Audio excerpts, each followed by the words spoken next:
This segment is sponsored by Metro Health. Now, we all get the occasional headache, but what if it turns out to be something worse? Our friends at Metro Health, Marcia Fitzgerald and Dr. Augusto Elias, are here today helping us out on how to spot the signs of an aneurysm. So happy to have you both here today.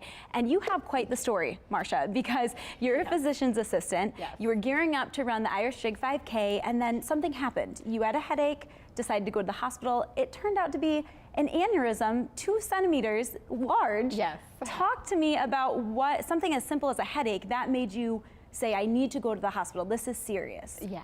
So that morning, I was getting ready to go to the race. I was bending over to put on my pants, and just sudden onset of just a severe headache that radiated down the back of my neck and felt like the worst muscle spasm I'd ever had in my life.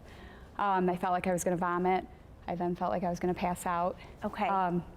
I took a few minutes. I called out to my husband, got him in the room, laid down for a minute, and just knew this is not getting better. Right. And this is very serious. And so, Dr. Elias, I'm going to come to you.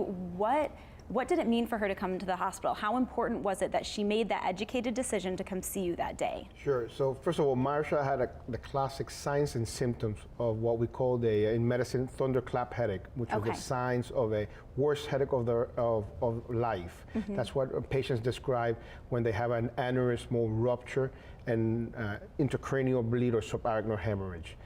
It's very important when these patients experience these types of headaches to receive immediate attention, so that they need to go to a comprehensive stroke center where they can be managed appropriately. Okay, so that's what folks should do if they're thinking, hey, this is big, you know, just like you, Marcia, I need to go see someone specialized in this field. Absolutely. It's a life and death situation, and the decision needs to be made promptly.